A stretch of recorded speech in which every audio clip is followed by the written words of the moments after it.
Hii ni Bugoma TV. Habari.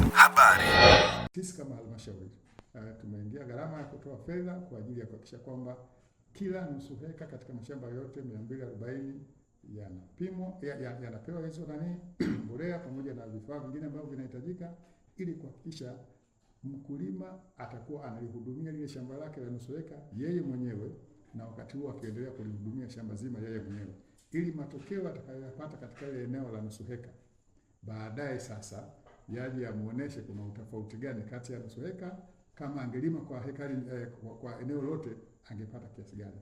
Na sisi kitaalamu wametuambia kwamba wataalamu katika nusu heka ile wanaweza kupata mpaka gunia 12, kwa 14. Kwa hiyo maana yake ni kwamba kwa ingelikuwa heka nzima maana yake angepata gunia 28. Kwa hiyo ndio target yetu ambayo tumejiwekea sisi kama halmashauri ya wilaya ya Tanganyika. Tumeamua kuingia katika hii project kwa sababu tumegundua kwamba wakulima wengi wanatumia nguvu nyingi sana kwenye kulima, kwa sababu ili wapate mazao mengi wanalazimika kulima eneo kubwa sana. Sasa kwa sababu wanalazimika kulima eneo kubwa, tumeona hapana, katika maeneo haya madogo wanaweza wakaongeza uzalishaji ukawa mkubwa zaidi, badala ya kwenda katika eneo kubwa ambalo watatumia nguvu nyingi, watatumia fedha nyingi na hawatapata tija kubwa. Kwa hiyo ndio maana sisi kama halmashauri tukaamua kuanzisha hiyo project, kuhakikisha kwamba tunapata wataalamu kutoka SUA, na faida sio tu tija peke yake. Faida itapatikana kwa wataalamu wa kilimo walioko katika wilaya yetu, ambao kwa sababu watafanya kazi kwa pamoja na wataalamu kutoka SUA ambao ni wabobezi. Kwa hiyo kadiri watakapokuwa wanaendelea kufanya na wataalamu wetu wale, ule utaalamu utaendelea kubaki kwa wataalamu wetu ambao utasaidia kwa maeneo mengine na kwa muda wao mwingine wote watakaokuwa wanafanya kazi. Kwa hiyo hicho kitu tunakihitaji sana, kwa sababu wakulima wetu wataalamu wetu watapata zile taaluma ambazo za moja kwa moja za shambani za kuona na kufanya, badala ya kuwa wamesoma tu alafu baadaye wanakuja kutekeleza.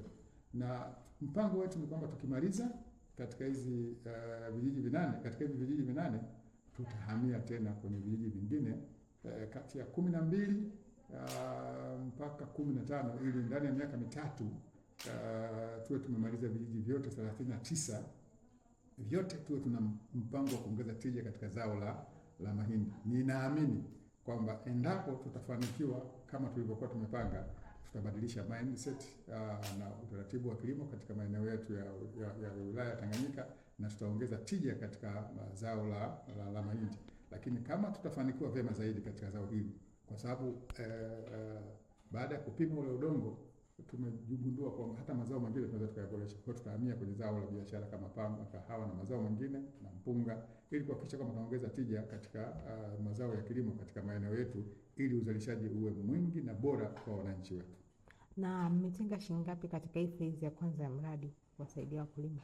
Of course katika budget yetu tulikuwa tumetenga takriban zaidi ya milioni 400, na hizo milioni 400 kwa sababu kiasi fulani tumeamua kununua gari kwa ajili ya sekta ya kilimo, lakini fedha nyingine ziende moja kwa moja kusaidia hii project ifanikiwe, lakini pia kuwasaidia maafisa kilimo wafanye kazi zao bila kukwama, kwa sababu tunahitaji kuanulia mafuta kila mwezi kwa sababu wana pikipiki, na wale ambao hawana pikipiki tunazifanyia service zilizopo ili wapewe pikipiki zingine, kuhakikisha kila bwana kilimo anakuwa na pikipiki yake inayofanya kazi, anapata mafuta na anaenda field bila matatizo. Kwa hiyo hichi kitu tumeamua kufanya ili kuhakikisha kwamba tunaboresha kilimo katika wilaya yetu, ili kuhakikisha kwamba tunaongeza uzalishaji. Ndio lengo kuu, kwa sababu budget yetu takriban bilioni 2.5 mpaka 7 inatokana na mazao ya kilimo. Kwa hiyo ni lazima tuongeze fedha kule ili kuhakikisha kwamba tunapata tija zaidi, na tuwasaidie wakulima moja kwa moja wao wenyewe, badala ya sisi kulipana posho na nini. Tuweke hela kule ambapo kuna tija, ili kuhakikisha kwamba tunaleta ufanisi katika kilimo. Asante. Jina naitwa Dr. Proches Musigula, ni mwadhiri mwandamizi Chuo Kikuu cha Sokoine cha Kilimo. Design ya mradi huu unahusisha mambo mengi, lakini tulianza kutafuta wakulima viongozi ambao sasa watatumika kuwaelimisha wakulima wengine. Kwa hiyo tuna vijiji 8 na kila kijiji kuna wakulima viongozi 30.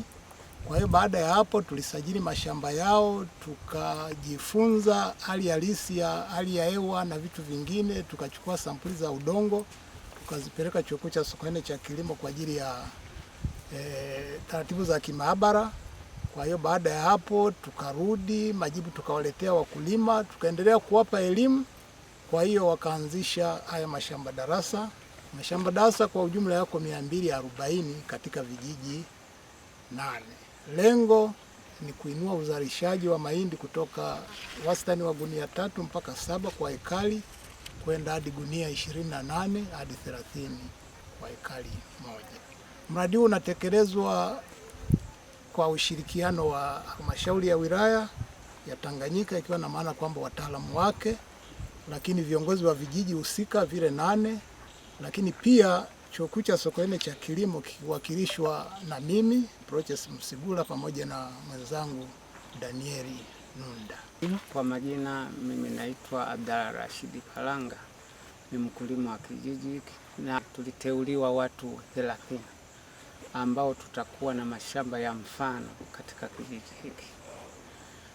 Process zilianza kwa kupewa elimu, viongozi kutoka Chuo Kikuu Sokoine na viongozi kutoka halmashauri ya wilaya walianza kututembelea, kutupa maelekezo.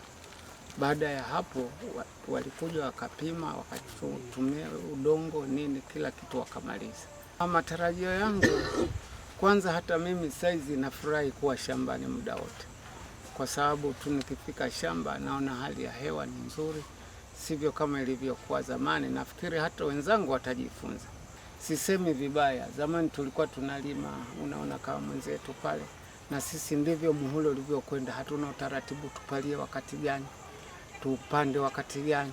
Kwa hiyo unaweza ukakuta kwenye heka hiyo ukapata gunia 7-8 kwa heka, ni kweli. Lakini hapa natarajia naweza nikapata hata gunia 18, ni nusu heka hii. Kwa majina anaitwa Ezekiel Kabita Malenga, ni mkulima wa kijiji hiki cha Mchakamcha. Kwa hiyo baada ya kupimwa mashamba haya tumejua ni mbolea aina gani zinahitajika kwa wakati gani.